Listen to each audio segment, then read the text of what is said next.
So the latest CPI numbers were obviously much higher than expected. Fed's kind of concerned, and well, that means that the Federal Reserve has a very good reason to keep raising interest rates. But the question is, how will these increases continue to affect us? And do you think that our wallets and our bank accounts are strong enough to be able to keep up with these continually increasing rate hikes?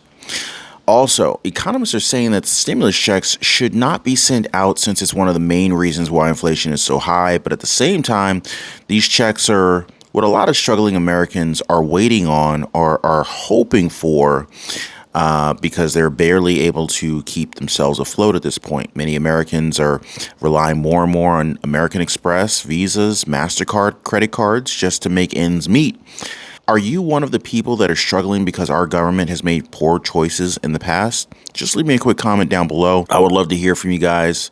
For more news on the U.S. economy, economic preparedness, economic preparation, stock market updates, housing market updates, make sure to hit the subscribe button. And let's go ahead and get started. So there's a comment that I had observed on PFS on YT's recent video. Comment came from Anonymous One, and this is a comment / a warning to Florida residents that I wanted to just share with you guys. And a special shout out to Kevin and PFS YT on YT for the storm that's coming up, Hurricane Ian. So watch out, you guys. I hope you guys are not anywhere near the path of Hurricane Ian, and hopefully you won't be too affected in your part of Florida. So the comment from Anonymous One goes like this. So this is the hurricane that people who have been in Tampa for a long time have been dreading. My husband moved there when his family was 10. They still live down there, and this is the one that will be the one that tears up the entire area. The population from Sarasota to St. Pete is astronomical. The geography there and the layout of the city will make it a literal death trap for about 10 miles or so from the water in all directions. This storm is huge. It is in the right spot. The dirty side of the storm is on the coast, and now they are predicting it to stall right by Tampa for over 12 hours. According to the last model, it will only move north about a total of 5 miles in a span of 12 hours.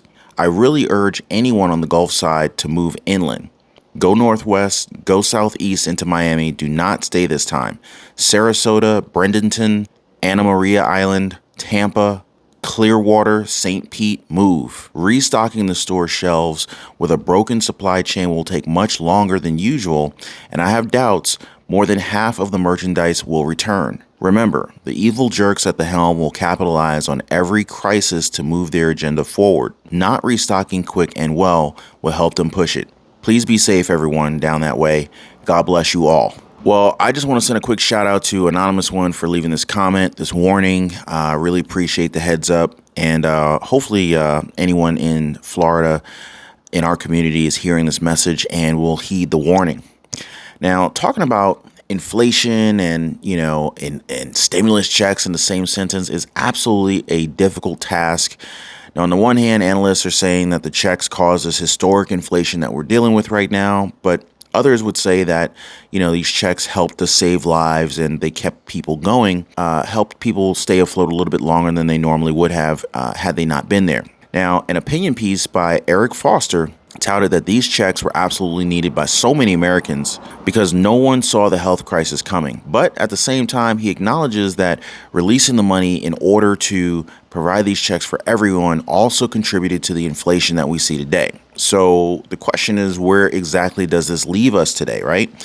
Now, if you guys would allow me to think out loud once again, while we can't be afforded necessarily another check, we seem to have all the money in the world to send to other countries. Now, just so you know, guys, the money that we're sending is taxpayer money. Or if they're borrowing in advance, then it's something that the taxpayers have to pay back. I just figured I would start off with this as it's very timely with our topics today. Now, a key topic that we're going to talk about is just how will the interest rate hikes from the Fed affect us in the long run. So for starters, if you have credit card debt, American Express, Visa, MasterCard, Discover Card, Store Cards, doesn't matter. The annual percentage rate is almost 18% on average. And since the Fed decided to raise interest rates by 75 basis points more, Americans are going to be spending an additional $5.3 billion on interest in this year alone. And if you rely on fixed income, 401k, IRA, some form of Social Security, maybe SSI, SSDI, railroad retirement benefits, maybe even a pension, and you happen to have borrowed a little bit more than you should have, well, you're going to be in trouble unless you can find other ways to make money. Auto loans will also be affected. Now, if they went from, say, 5% to 6%, you would be paying $1,348 more in interest over the course of a 72-month car loan on a $40,000 loan, for example. Now, this same Fed rate hike would also cause mortgages to skyrocket. So let's just say that the average home loan is sitting at $409,000 on a 30-year fixed rate mortgage. You would be paying an extra $30,600 more. Now, of course, I have seen numerous comments from you guys, from my YouTube family in the comments, indicating that you don't even have a mortgage payment and you guys are in a phenomenal position. Paid off house, that is a phenomenal position to be in financially. But with the Fed currently unable to get the CPI and core inflation numbers under control, things could get even worse moving forward. We could potentially see additional rate hikes this year, right here in 2022. And more rate hikes are expected going into 2023. And taking into consideration, we're talking about a 75 basis point rate hike. What if the Fed got really concerned and really put the pedal to the metal and did a 100 basis point rate hike?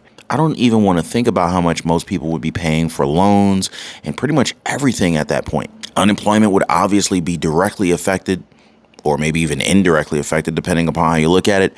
Bankruptcies.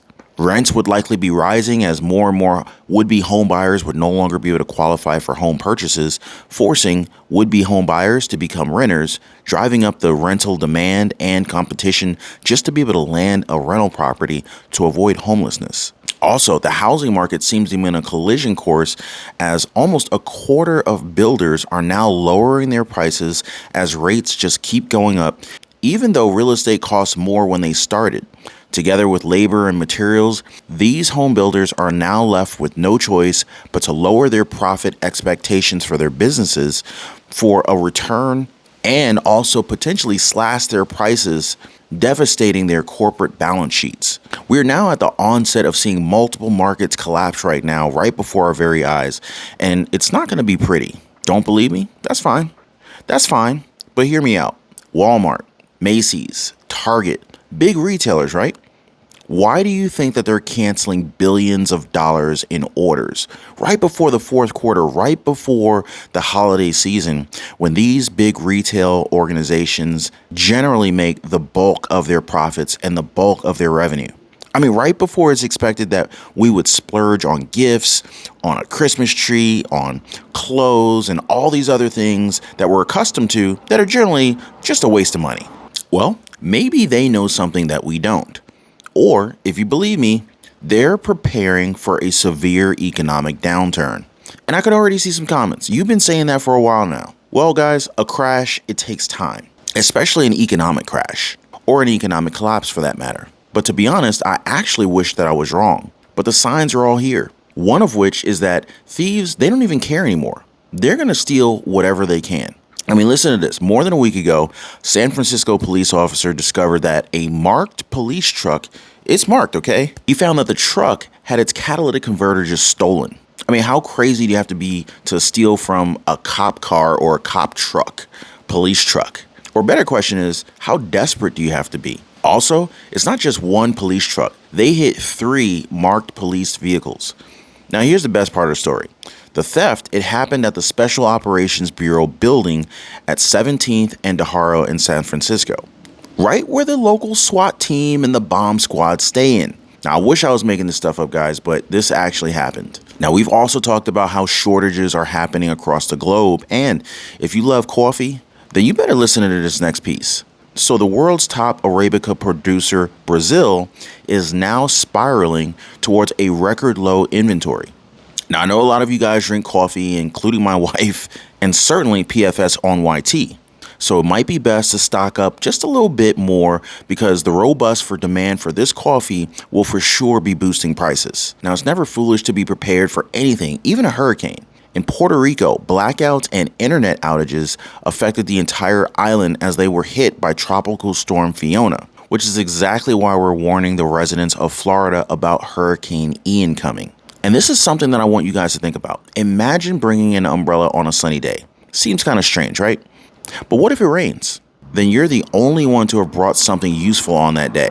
I forgot where I got this saying from, but it goes something like this. It's better to have it and not need it than to need it and not have it. And the same goes for power, for internet, for food, for money. Buy a separate power bank and keep it charged. Buy a backup internet device. Store a little bit more food. Keep some money in your house. Ideally in a safe spot, of course. Now, these are some very simple things that you can do, but its impact will be well felt beyond what you can even imagine. Especially with the way our economy is right now, there is no telling what is going to crash next. It's up to us to prepare ourselves because we know that we're not going to get as much help. But what are your thoughts on today's discussions? Make sure to get in a conversation in the comment section below. And while you guys are down there, drop a thumbs up for the video if you made it this far. Also, if you're new to the channel, consider subscribing for more news and updates for economic preparedness, stock market updates, housing market updates. I look forward to seeing you guys on the next one. Y'all be safe.